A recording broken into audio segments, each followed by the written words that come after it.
नमस्कार बच्चों। कल हमने संज्ञा पढ़ी थी और संज्ञा में हमने व्यक्तिवाचक संज्ञा और जातिवाचक संज्ञा का जो है अध्ययन किया था। मैंने पहले ही बताया था कि संज्ञा के 3 भेद व्यक्तिवाचक, जातिवाचक और भाववाचक। फिर हमने व्यक्तिवाचक और जातिवाचक में अंतर भी पढ़ लिया और कुछ उदाहरण के माध्यम से भी हमने उसको समझ लिया था। आज हम पढ़ेंगे भाववाचक संज्ञाओं की रचना। किस प्रकार से भाववाचक संज्ञाओं की रचना होती है। तो देखो, भाववाचक संज्ञाएं 2 प्रकार की होती है। आपको पता ही है कि भाववाचक संज्ञा क्या होती है, जिसमें भाव निकलते हैं, है ना? जिसमें कोई व्यक्ति या किसी वस्तु का कोई काम नहीं होता, परंतु भाव निकलते हैं। जैसे बच्चा रो रहा है तो उसका रोने का भाव है, हमने मिठाई खाई तो मीठेपन का भाव है, हमने कोई कड़वी चीज खाई तो कड़वेपन का भाव है। तो इस प्रकार से कोई पैर से लंगड़ा कर चल रहा है तो उसके लंगड़ेपन का भाव है। तो भाववाचक संज्ञाओं की रचना जो होती है वो 2 प्रकार की होती है। ऐसे 2 प्रकार की होती है। जैसे पहला देखो, जो मूल रूप से भाववाचक होती है, मूल रूप से मतलब वो अपने आप में ही भाव है। जैसे सत्य है तो सत्य बोलना एक भाव है।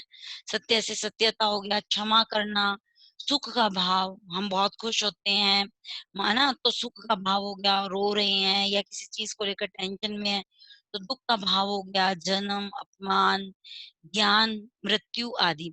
तो ये जो भाव होते हैं ये वास्तव में मूल रूप से होते हैं। मूल रूप मतलब ये होते ही हैं, है ना? जैसे सत्य, क्षमा, सुख, दुख, जन्म, अपमान, ज्ञान, मृत्यु आदि।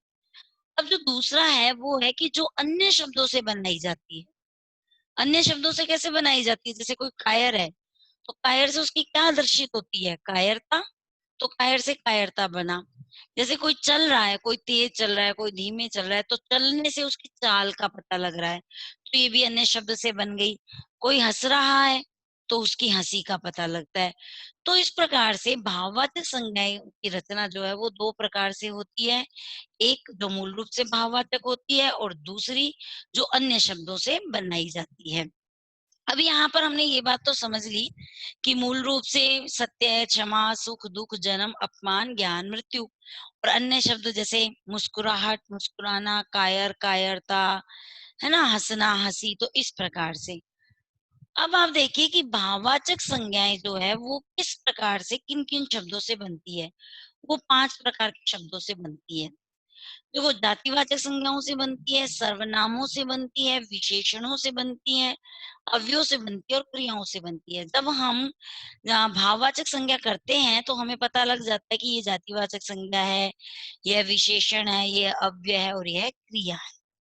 अब सबसे पहले हम जातिवाचक संज्ञाओं से इसका कि किस प्रकार से जातिवाचक संज्ञाओं से भाववाचक संज्ञा बनती है। आपको जातिवाचक संज्ञा पहले पढ़ा ही दिया गया है। जैसे कोई युवक है तो युवक में जातिवाचक है, किसी भी प्रकार का हो सकता है, देव है, मनुष्य है, इस प्रकार से।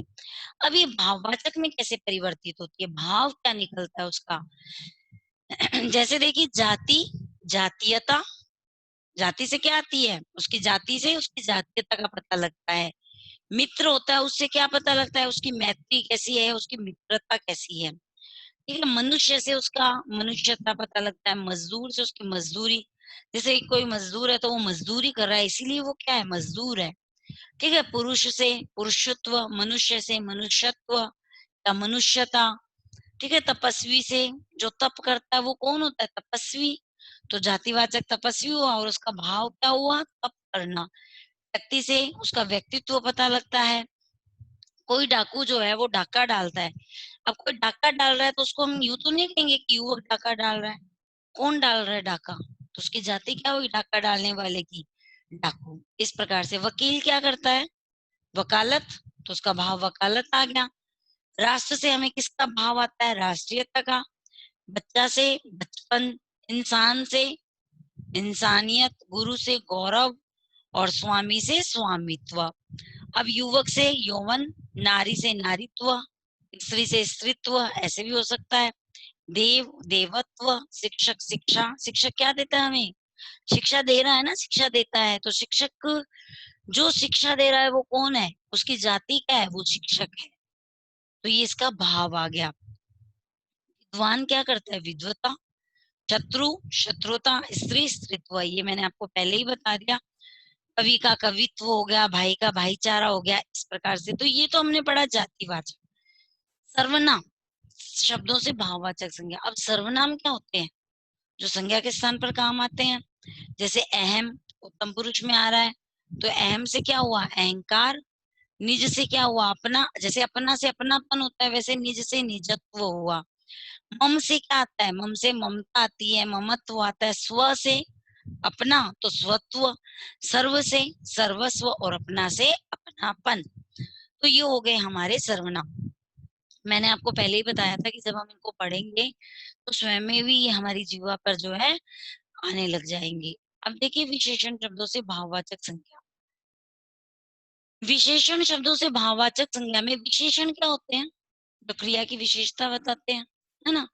जैसे कोई चीज कम है तो उसकी क्या है? कमी। अधिक है तो उसकी क्या है? अधिकता। ये भाववाचक है। तो विशेषण शब्दों से, तो सबसे पहले तो हमें विशेषण समझना है कि विशेषण क्या होता है। तो क्रिया की विशेषता विशेषण होता है। जैसे मान लो कोई व्यक्ति सफल हुआ, तो उसकी वहां पर क्या भाव हुआ? उसके साथ सफलता का भाव हुआ। कोई चीज बहुत अधिक है तो अपन क्या कहते हैं? इसकी अधिकता बहुत ज्यादा है, तो अधिकता उसका भाव हुआ। बुरा का क्या भाव होता है? बुराई। आलसी का आलस्य है। कोई चतुर है तो क्या करते हैं? ये तो बहुत चतुरता दिखाता है, ये तो बहुत चातुर्य है। निर्धन है तो उसकी निर्धनता दिखाई देती है ना। तो उदास है तो उसकी उदासी दिखाई देती है। हमें कैसे पता लगेगा कि ये उदास है? तो उसकी उदासी दिखेगी तभी। किसी चीज को हमें करना है और वो बहुत सरलता से हो जाती है, तो हम उसका विशेषण क्या है? कि ये सरल थी इसलिए सरलता से हो गई। तो इस प्रकार से विशेषण शब्दों से भाववाचक संज्ञा बनती है। इसमें कुछ और एग्जाम्पल्स हैं, वो आप देखना और स्वयं करना। अब है अव्यय शब्दों से भाववाचक संज्ञा। अव्यय क्या होते हैं? अव्यय की परिभाषा क्या होती है? जैसे हम पढ़ते हैं कि शब्दों के बीच में लगते हैं परंतु अर्थ में कोई परिवर्तन नहीं आता, सिर्फ हेल्पिंग वर्ब या सहायता शब्द बना मान सकते हैं उनको।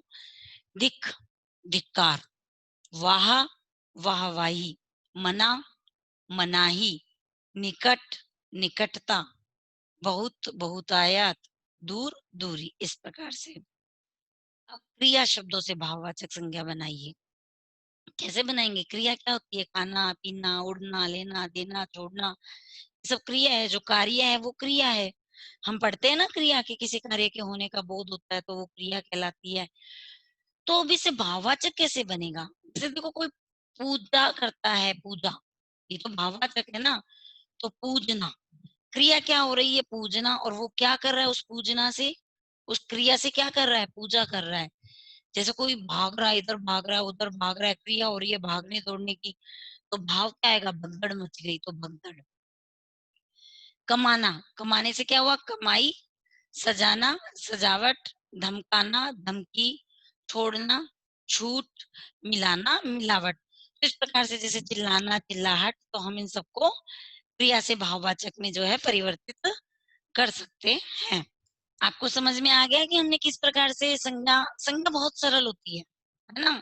और संज्ञा में प्रश्न भी बहुत सरल पूछे जाते हैं। ये जो जितना हमने पढ़ा है ये तो फिर भी थोड़ा ज्यादा है। बस संज्ञा में आपको मुख्य रूप से क्या चीज ध्यान रखनी है? संज्ञा किसे कहते हैं, संज्ञा के कितने भेद होते हैं, जातिवाचक से व्यक्तिवाचक, व्यक्तिवाचक से जातिवाचक में कैसे परिवर्तित किया जा सकता है, भाववाचक में कौन सी दो संज्ञाओं का मतलब मुख्य रूप से उपयोग है, या इन पांचों का जो है विवरण और कुछ एग्जाम्पल्स। तो ये हो गई हमारी संज्ञा। तो आप लोगों को अच्छे से संज्ञा को पढ़ना है। एक बार पढ़िए ताकि जब हम आगे इसके प्रश्न उत्तर करेंगे तो हमें प्रश्न उत्तर जो है वो अपने आप से याद हो जाएंगे। चलिए ठीक है, धन्यवाद।